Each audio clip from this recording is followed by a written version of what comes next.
Hi, I'm Bethany Kartchner. Today I'm going to show you how to make these beautiful organza flowers. I'll meet you in my studio. I have had so much fun making these organza flowers.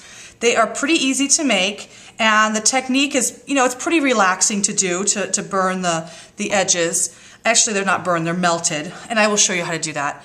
But the results are just stunning, and you really get a lot of people asking you how you made these when you do this.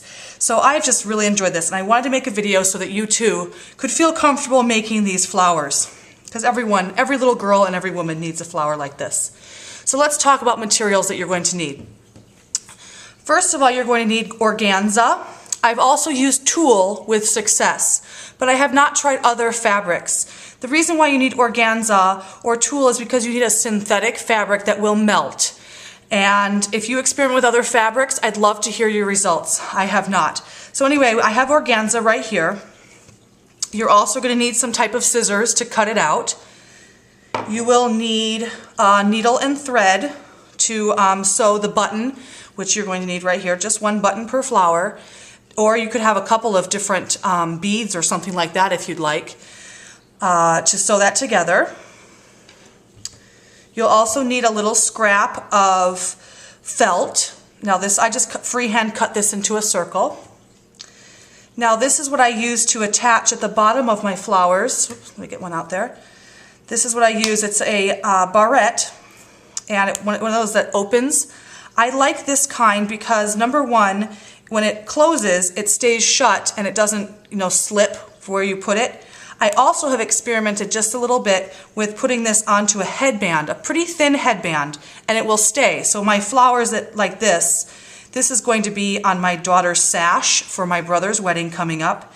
And so like a flower like this, you can also put on a headband later. So that's why I like this one. Although you can find all kinds of different clips at your fabric store and experiment with those. Now obviously you're going to need some type of flame. I like to use this. I like to use a tea light with one of these mini, I don't know if you can see it very well, but it's one of the mini canning jars, the small ones, pint size. Because I like to have a lot of room. This gives me about 2 to 3 inches between the flame and the lid, and I like that extra room.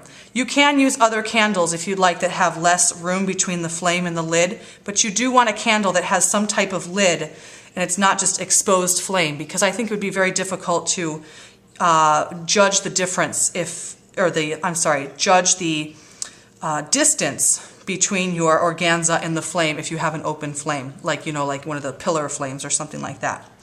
So this is what I like to use. Now I always have with me a big bowl of water when I'm working. I've never had to use it, but if I ever did, I'd be really happy that I had a bowl of water that I could throw my burning piece of organza into, because I'd rather do that than burn down my house. So you do need to be careful doing this project. I don't want anyone to burn down their houses or apartments or places that they live, because I would be very sad about that. Now the glues that I used Fabri-Tac, and I also used E6000, and I'll show you how I use both of these later. So those are the materials that you're going to need, and now let's get on to the procedure of melting.